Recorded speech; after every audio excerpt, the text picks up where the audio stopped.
How are you handling the apocalypse? Man, I'm doing the best I can. I'm very fortunate in that I've got a day gig that still allows me to work from home, even though I've got less work to do, and so I'm now working 4 days a week, really, and projected to be less than that going in the future. Yeah, I went from like doing 4 to 5 gigs a week. Yep. Including doing sessions in between that. Sure. And it went from that to 0. Man. And I did some remote stuff here and there. Yeah.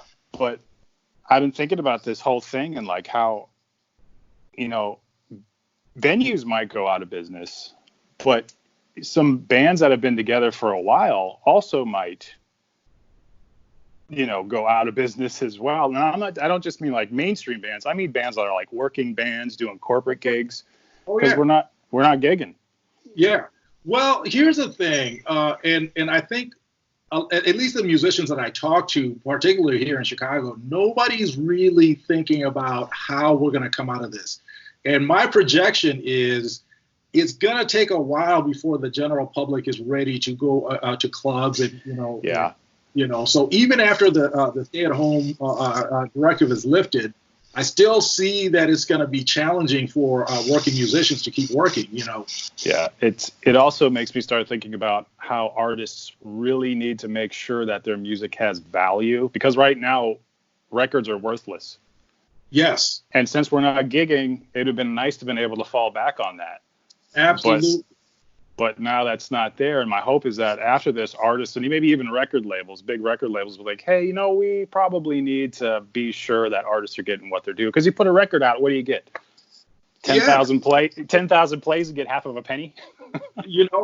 And that's another conversation that really needs to be had, because these companies that are giving such little return to the creators are worth so much money based on the work of these creators that are getting nothing. Yeah. So again, I think that this is an opportunity for artists to stop and kind of look themselves in the mirror and say, hey, is this working? And my answer to that is no, it's not working. It's not working. It's like when the bottom just is unexpectedly pulled out from under you. Yeah.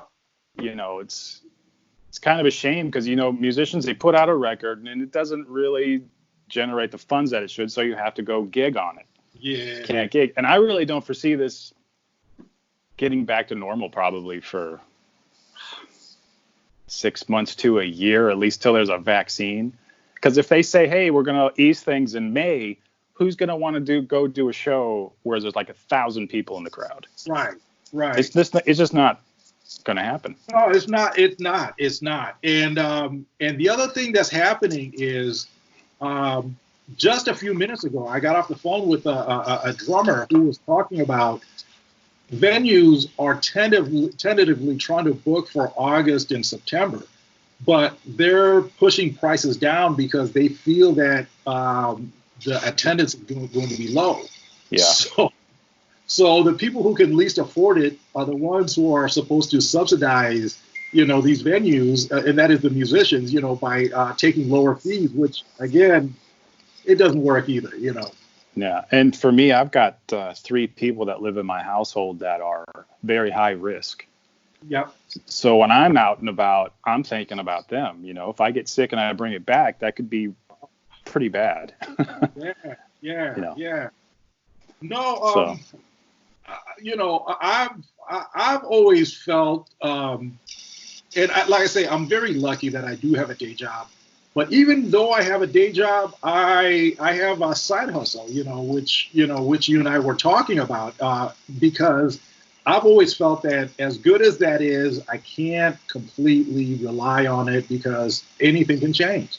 And It's the same thing, I think, with musicians. We have to start thinking, about mitigating risk, and that is, and we've always looked at trying to create different streams of income from the same source. And now that source is, is basically taken from us. And so I think that there has to be a different, and I don't know that I've got a solution, but I really firmly believe in at least trying to have other things that you do besides the core thing that you do, just in case of something like this, you know. Yeah. I mean, it's kind of shocked everybody. Everyone's doing their little Facebook live videos, their little, like I did a while back, just kind of noodling, Sure. so friends and family could just communicate with. But that's just, how long is that going to last? Right. Right. I know one artist that I work with, she's also a painter. So she's been upping her art, her artwork. She's been selling that more, pushing that. Yeah. Yeah. It has been. I have noticed two of the artists I work with, they've been doing the live stream thing, but then they have like you can send them tips, sure, and stuff, which is cool, but it's not a guaranteed rate that you get when you play at a venue. It's not sustainable either, because the people you're asking to donate are the same people that are going out of work too. Yeah. So I'm laughing not because it's funny, but just because it's just so surreal right now. It's bizarre. Bizarre. I mean, you could not. If somebody told me we would be in this place, I could not. I mean, you couldn't imagine what we're going through. It's like out of some futuristic sci-fi novel. Right. The big run on toilet paper.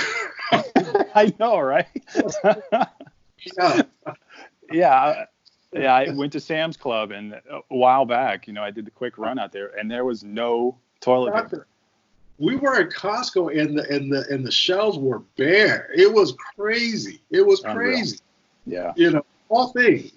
That's the one thing you would think that would be in plentiful supply. But and then I'm wondering like how many pregnancies there'll be, and how much weight will people gain? I'm right there, man, because my work area is 4 feet away from the refrigerator. Yeah, exactly. Yeah, that's the way it is in my office up here. I'm like, oh man, I could be lazy today. I have no gigs tonight, so I might as well just, Right. But no, yeah. Coming back to the musician thing, I seem to see a pattern that the guys who are doing relatively well with Skype lessons and that type of thing, are guys who actually had it set up long before now. Yeah. And they just simply expanded what they were already doing. They were already diversified. Right. And so for the guys who are scrambling to do that at the last minute, it's not going well because, again, they're trying to get revenue from people who don't have it. Right. So. Yeah, the struggle is real right now. That's for sure. One little blessing though for me is because I had been so busy for a long time, is that my practicing was more of maintaining practice. Yeah.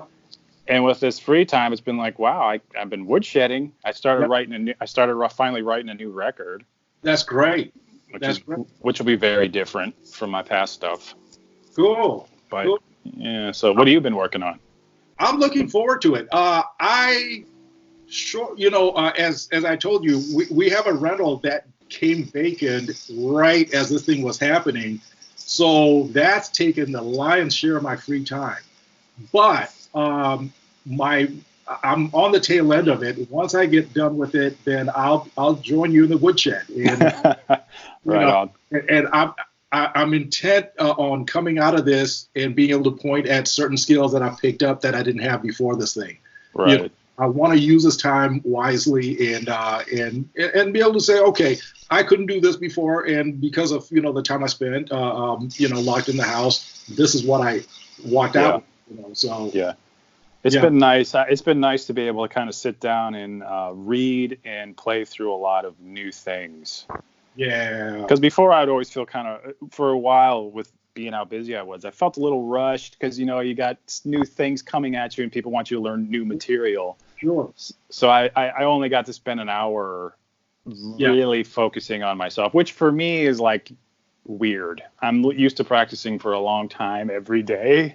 Right. But so now I'm able to sit down a little more and concentrate and make better use of my practicing time. But And let's talk about the practice time. You know, I find that if I have an hour, I appreciate it. It's great, but there's a certain amount of time I have to have, a certain chunk of time I have to have if I'm going to do something new.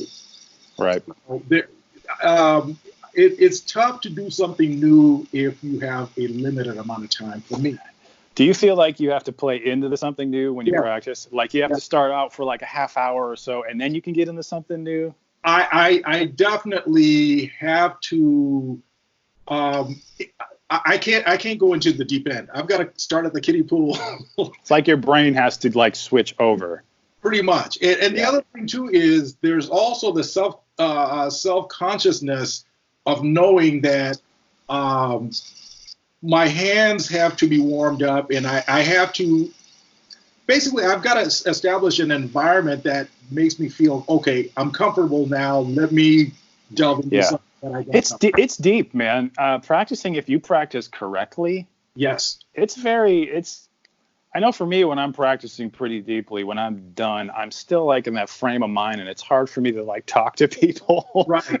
Because you're still in like this studying mode. You know, that part where you use. Yeah, for me, it's kind of the same. I need to warm up a little bit. I gradually get into it. I have some exercises that I will run. Sure. Approach notes exercises, and I'll do those in all 12 keys. I'll do that for like 30 minutes or so. But really, I tell you, even just taking ahead, like today, it was like How High the Moon. Simple song. Yeah. Put it in front of me and just play through the melody. Yeah. You know, then I'll play the chord changes. I'll try to do voice leading with the chord changes. So I'm not doing these big jumps with voice, chord tones or chords. Right. And then I'll play chord tone exercises over the whole form. Sure. And then I'll try to solo over it, but try to just connect things in a pretty way. And then maybe I'll put it to time. But if I do that really slowly, if I'm just reading something really, some would say it as painfully slowly. Right. Everything else falls into place. True. Yeah. Well, the thing about it is that when you do that, your mind not only has time to really process what it is that you're trying to do, and there isn't the pressure of performing. And also that's when I believe we learn the most, Yeah.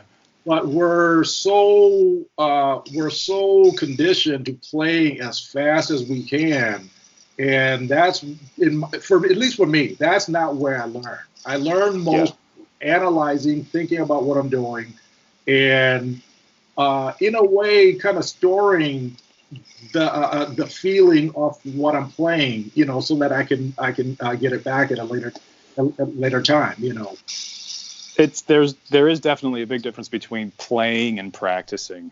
Yes, for sure. Definitely.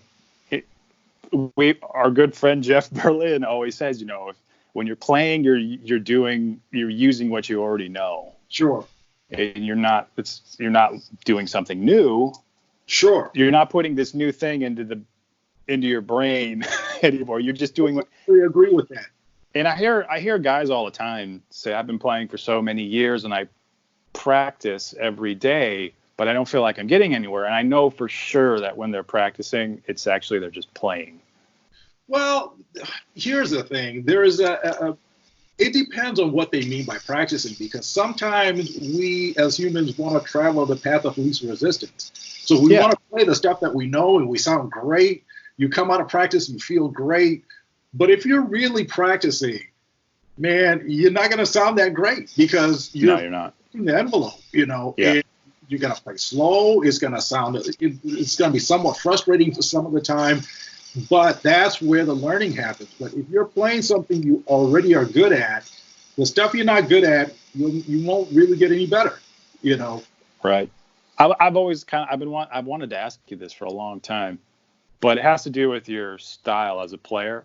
Yeah. How much of where you're from, and maybe you could tell us where you're from, is part of what you do as a musician? I am from South Africa. I grew up in Soweto. And that's a good. I know an artist that wrote a song called Soweto, and it's a good tune. You know what? I actually not only have I heard the song, but I actually played on it. You So played on it? Nice. that was a great segue. By the way, for anybody who doesn't know, John wrote a great record, and one of the songs on that record is Soweto, and that's the song that we're referring to. But anyway, yeah, I think that my personality as a musician cannot be disassociated with what I heard growing up as a kid. Yeah. You know, what I think and my sensitivities and what I lean towards harmonically, it's all affected by things that I grew up listening to and what appeals to me to this day. The funny thing that I find is that if you go and listen to any player playing what they want to play at a club, generally it's stuff that they liked in high school, no matter how old they are. You know what I mean? It's true. And they can't get away from that because that's what defined them, and that's and so for me, I cannot disassociate my sound, my style from what I grew up listening to. So. Sure. It's a long answer to say yes. Yeah. Basically. Yeah. You got this, your tone, and you got this really nice, big, fat, round, juicy tone. It's. I noticed that right away when the first time I heard you play at Summer NAMM. Wow. Well, man, that's. And I noticed that too on the record. When you played on the. Go ahead. Go ahead. Yeah, I noticed that on the record when you played on it. But you gave me 2 tracks that I could pick from, and they were both just really big and organic. They're like, it's a really cool vibe you have going on. Well, first of all, although I've got some effects in my little studio here, I'm not really an effects guy because I just don't leave the house with them. And I envy people like you who are just masters, and one day I'll break them out. It's fun. It's funny because when I use this stuff on sessions, like they get scared. Oh gosh, he's a bass player with pedals. And really, when I play with an artist that I don't know, there's only 2 pedals that I'm using, and I don't want to take them off my pedal board. So I lug the whole pedal board to the session just to use my tuner and my preamp. That's pretty funny. Yeah. Well, for me, when I started playing late, I started when I was 27. Oh. And so I envy guys who started early. So I've had a strong feeling that I need to catch up. Even as I sit here, I feel like I need to catch up. I mean, you can see the strap on my bass. My hands are rough from working all day, but I'm gonna do some exercises, this evening, and steal whatever time I can to try and get things together.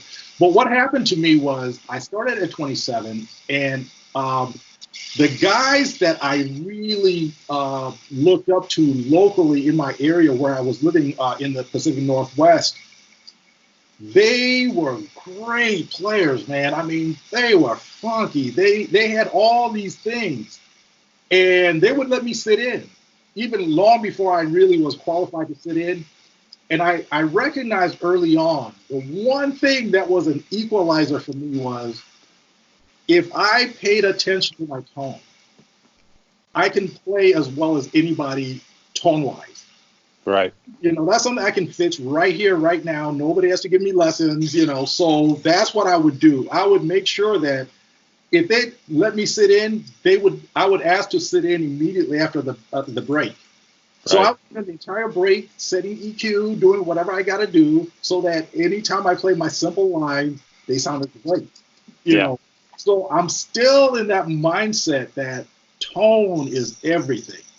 Yeah. And then I heard a trumpet player say to me, "You can play the world's best line, but if your tone is bad, doesn't matter."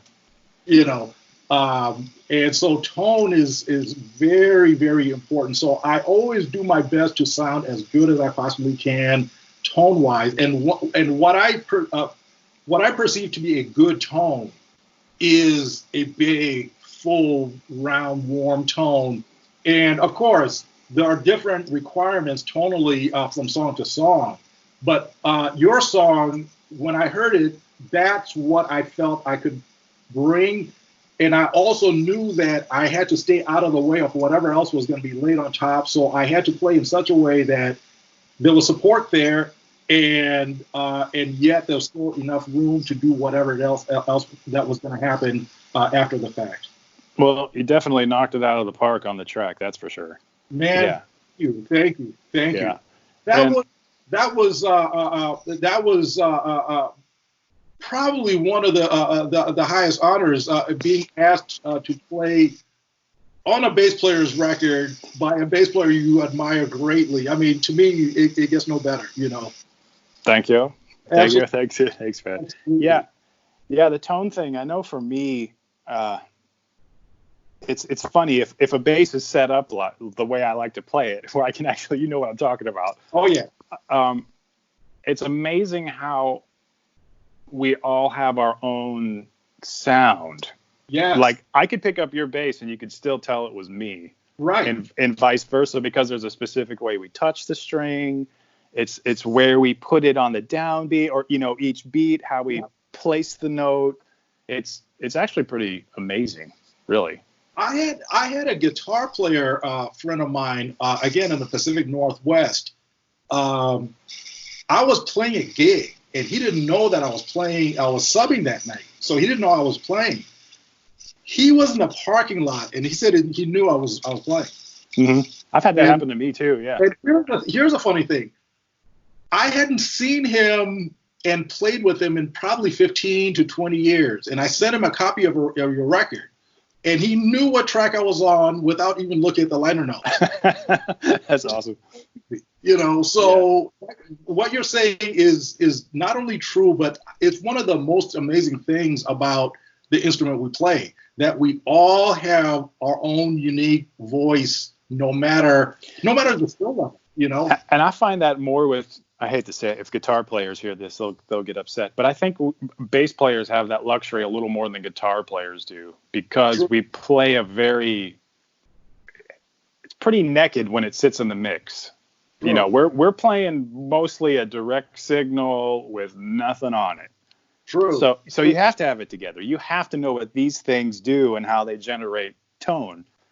Well, I mean, with a lot of guitar players is the myth that bass is easy, and bass is easy if you don't know what you're doing.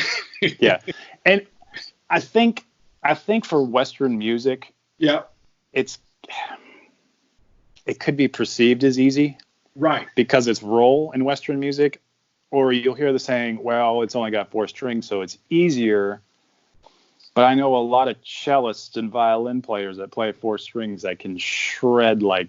Absolutely. All the notes are there. It's I play 4 strings. I know you play a couple, 1 or 2 more than I do. Yeah.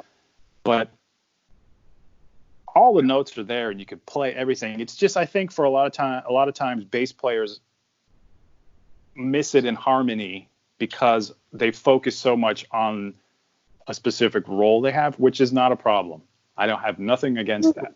Well, here, early this week, I had a Skype lesson. I gave a Skype lesson to a great bass player in Detroit, and one of the things we were talking about, and this guy, man, he was incredible thumper, and just plays circles around me in that way. However, on harmony, he was he needed some help, and so I was trying to explain to him one of the reasons that bass players are famous for basing everything from solos to bass lines from the root is because we don't have the training and harmony that horn players have, and also the architecture of our instrument lends itself for us to be lazy and play, from the root very. Right. And I said, and the thing is, it doesn't take a lot of effort and work to learn enough harmony to get away from the root and sound more interesting, but it does take time. There's no shortcut. You got to put in that time, I I try to be every bit to be able to play like a horn player. Absolutely. but still be able to fill my role in whatever that is in a particular piece of music. Absolutely. Well, we really have a unique challenge, and that is we have an instrument that if we really are accomplished at it, we need to be able to do everything. Yeah. But the problem is our role is so defined and so different than, because horn players don't have to play the supportive role in the way that we do. Right. For as much of the tune as we do, you know. And one of the things that I say on the occasions when I teach is bass players have to know the tune better than anybody in the band generally. We can't play out. We can't say, you know what, I'm not so confident with this, you know, with this passage. I'm just going to lay out. You know, so you've got to know. And the other thing is, it's important to know the full chord extension, because you're limited if you know, in terms of what you can play if you don't know what that extension is and what you can and can't play over it. You know? Right. I know, too, for me, something that I've worked on for years is being able to play, say, a scale or a chord, rather than playing it the whole way up and down the neck, even if it's just on one string. Sure. That way, no matter where I am on the neck, I can descend or ascend any way I want to without getting stuck in this pattern-based thing. Although the instrument is very pattern-based, don't get me wrong. It is. But being able to see things up and down the neck instead of across. Yeah. You know, I think of what you're talking about in the similar way as an ear player and a guy who's schooled in theory. I think you have to use both. Yeah. You have to use the patterns that are there in order to break the neck down into, you know, manageable chunks. But at the same time, you also have to have enough knowledge about the neck in such a way that you're not limited by patterns. And what I find with pattern players is there are great players who are pattern players, and that's all they know. You know, this works, and, you know, but the problem with a pattern player, I've found it, because I used to be one, and sometimes I still revert to be one. Right on. You play a line, but you can't necessarily predict that this note will work. Whereas if you're a theory guy, you know before you land on that note that this will work and this is why it will work. And that's why it's important to know your theory and harmony, so that you end up playing mistakes less and less when you can do both, in my opinion. Do you ever try to sing while you play? Well, singing, not singing like a backup vocalist. I mean, singing your lines. I sing all my bass lines. Yeah. All my bass lines. And I do that inside to the point that I can't talk and play. Right. Yeah. It's so bad that if I'm on stage and somebody wants to talk to me, if you're listening carefully, my bass line starts to falter because I'm already thinking, well, how am I going to respond? As I'm thinking about that, my bass line just, it goes sideways. Sometimes when I start getting frustrated, I'm starting to flail. I'm like, it's like someone drowning and they're flailing their arms to try to keep their head above water. Sure. If I start singing my lines, all of a sudden everything kind of like falls into place. Yeah. It like humanizes it. It like, you know, it makes it sing more. It makes your lines breathe more. Here's the weird thing. When I solo, I have to tell myself to sing. Yeah. Because I get caught up in note choices and, you know, blah, blah, blah. And I don't do the natural thing. As a result, then the breath in my solo, in my phrases get longer and longer. Yeah. And when I start feeling like, okay, this is not feeling natural, if I start singing, instantly my phrasing gets shorter. Yep. And I'm starting to play, you know, more digestible chunks of, you know, of passages. Yeah. You know? So to me, singing is very critical, and also it helps you with your intervals, as a player. And the downside of the way I do it is, then it becomes difficult to sing a vocal line. Right. Because I'm so stuck on the bass line. Yeah, I could see how that could happen. So NAMM this year, right, is not happening. No, but I'm still trying to figure out a way. If this is, I'm still trying to figure out a way to come down there for a visit anyway.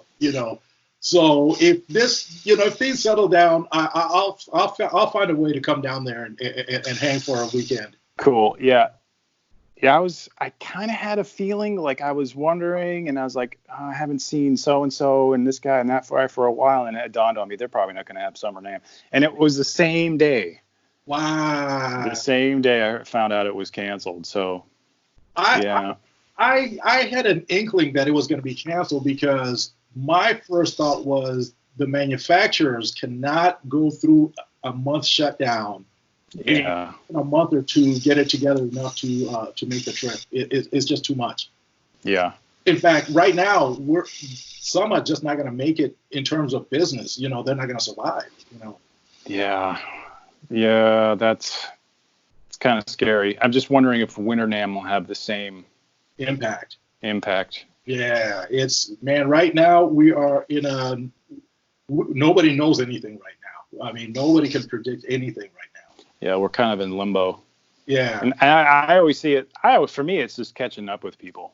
Man, to me, that is by far the best. And that's one of the only reasons that, whether I've got something I've got to do or not, that's the only reason that I actually go to NAMM, is to catch up with people. And again, music, the biggest gift that music has given me are the lifelong friends that I've gotten through music. Yeah. I'll forever be grateful for that. I remember there was a year I came down to Nashville. For some reason, I didn't have my bass with me, and Roy Vogt asked me to sit in, at his event. And I'm like, man, I don't have a bass. Roy hands me one of his basses that he knew I had the same model at home, but he set it up in a way that he knew would work for me, and went so far as to change the truss rod cover had his initials on it, so he flipped it over. So that's awesome. I just needed something that worked, and I said, man, I was so grateful, and he went so far out of his way, and I thought to myself, only a musician can arrive in a foreign city and be at home like that. Yeah. I mean, there's no place on earth that I can go and not figure out a way of making, or maybe find friends already that are there, because of music. It's really amazing. So what basses are you playing now mostly? What do you got there? I've got a Sire Vintage V7. It's a 5-string. Well, I started endorsing these basses in 2015, and I've been playing them almost exclusively. Man, I can't speak highly enough of both the organization, the company, and their basses. As a production instrument, I am thoroughly happy with it, and I did a show a while back, and one of the bands opening for us, the Cat, had one. I think he had like the same bass that you're having, and I have right there. And I was listening to him, I was like, man, that guy's tone. Yeah, it's incredible. I mean, it's still coming from the hands, but I was like, man, that's a nice bass. It's got to be like some, deluxe Fender something or another, right? Oh, it's a $700 instrument. Yeah, and I walked up to him afterwards, and I looked at the headstock. I was like, no way, get out of here. He's like, yeah, man, the thing is a bad mamma jamma. Well, let me give you some background on it. I was fortunate enough. 8 players were picked and introduced, and names were forwarded to Sire. And I happened to be one of them, and I didn't know this was happening. So this is happening without my knowledge. And so I heard from them, and they said, "Hey, we would like to, have you check out our instruments and give us some feedback." And I did, and having grown up, my first bass was a Fender, so I'm really a Fender guy because of that. So instantly I connected with it because it feels familiar, Yeah. And sound wise, I was thrilled with it, and the construction was unbelievable considering the price.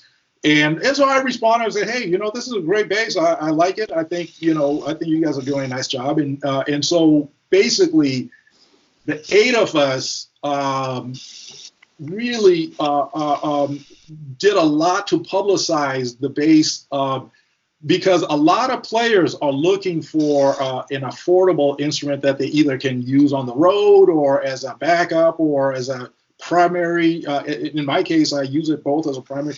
I mean, my Fenders, I've got a couple of vintage Fenders that haven't left the house in years, and I mean, they're great basses, but these basses are doing what they do plus because they're both active and passive. And so anyway, I can't speak highly enough of the company. They've been unbelievably kind to me over the years. The earbuds that I have, they're Miller 5s. Is that what they are? Miller 7s, I think. That's what it is. Miller 7s. There's been a bunch of people here that have bought them because I kept bragging on those things. I still have mine, and I use them nearly every day. And for $32, man, I mean, it's a no-brainer, So they sound better than my Beats. Well, again, man, it's value and quality, and that's the other thing I told Sire. I said, "Hey, whatever you do, don't ever drop your quality because that's what basically your name is being built on, And as a player, it's easy for me to tell a guy, hey, if you're looking for a good and affordable instrument, I'm happy to say, check this out." Yeah. Now, I'm a bass player, so I do have other basses as well, and I've got a couple boutique, instruments that are sadly somewhat neglected, but and Sire's been great. I mean, you like you said, your first instrument was a jazz, right? It was a J. It was a P. It was a Fender. It was a P? But here's the funny thing. It was a P with a J neck. It came stock with a J neck. So that feel was very familiar to me. Once you get started on something, yeah, it's really hard to move away from it. It really is. It really is. I have my second bass I've ever owned. I wish I had my first bass, but I still have my second one. And I mean, it's got to be, I'm looking at it right now, it's got to be about 25 years old. My first bass was a 75P, and it's right over there. Really? Yeah. That's awesome. I wish I had my first bass. I got that bass for $350. Sounds familiar. Yeah. So, yeah, and one day I woke up and it was actually worth a lot more money. I was like, what happened? And going to the boutique thing, sometimes if you got one thing in your head and it doesn't work, it can be a little difficult sometimes, Well, but here's the thing. Go ahead. Sorry, go ahead. I would cut you off. Well, that's the thing with the Schold. Like, I would go to these trade shows. I'm playing Schold basses. I endorse his stuff now. Yeah. And great builder. And I go to these trade shows and I play these basses are amazing. They all these exotic woods and the inlays and all that stuff. And I play them, and it's not that I don't appreciate the craftsmanship. It's that they just don't fit me. It's like getting in a car that's too small or too big, and the steering wheel isn't where I need it to be. And I would always play these Scholds. Yeah. And I was like, these are like how I like things to be. Man, his necks are among the best in the business, man. Boom. I mean, I'm telling you, I don't know. He does them by hand. Those necks are done by hand. Yeah. And I think that's the secret, really. Never played a single Schold where the neck was not spectacular. I know. Every time I play mine, it's like, how did he? I mean, right out of the box, I didn't have to do anything to the bass. And for me, and my setup, that is And I played it all through last summer. Yeah. All through the fall, and Yeah. as we know, half of winter here. Yeah. And that neck has stayed Solid. just solid. Well, and you live in a high humidity town too, and that's a lot. That's saying a lot, No, I cannot speak highly enough of Pete Scholl's craftsmanship, design. His basses are always just phenomenal, And I've done country sessions with it. I just did a metal session with it. Really? Yeah. And I've done some more like rock and contemporary stuff. And I'm actually getting to the point now where I'm getting requests for that instrument. In my experience, usually boutique basses have a tendency of being specialists. Yeah. I've got one behind me that if I play a smooth jazz gig, there is no other bass better than this bass. Yeah. But I can't really take it away from that and do something else because then it doesn't perform as well out of its lane. Yeah, I've been really surprised at how many different kinds of sounds I can coax out of that bass without adding anything else, like adding outside EQ. Sure. Like from the amp or anything. I don't have to do any of that. I mean, if I solo the neck pickup, I mean, it sounds like a straight up vintage passive bass. Wow. Yeah, the slap tone is great. I can't complain at all. I've heard you play it, man. To me, it's got a great mid range, and to me, that's where basses pass or fail. People always think that it's the bottom end, but it's the quality of the mids that make the difference. And that bass is phenomenal. I mean, Pete definitely outdid himself. Yeah, and he's super easy to work with.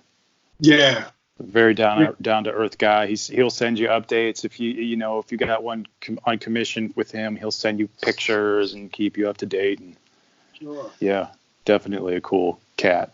Yeah. Well, man. Yeah, it's been awesome talking to you, dude. It's been too long. We got to do this more often, and it's sad because we both have phones and we both have Skype. I know, right? And the funny thing is, you're one of my favorite people, and yet, we don't talk as often as I really wish. So let's definitely do this more often. Yeah, dude, for sure, man. Definitely, so. But, yeah. Yeah, again, if you come out here during summertime, let me know. Well, you'll know in advance, so I'll definitely make. All right, dude. All right. I'll talk to you soon, dude. Sounds great.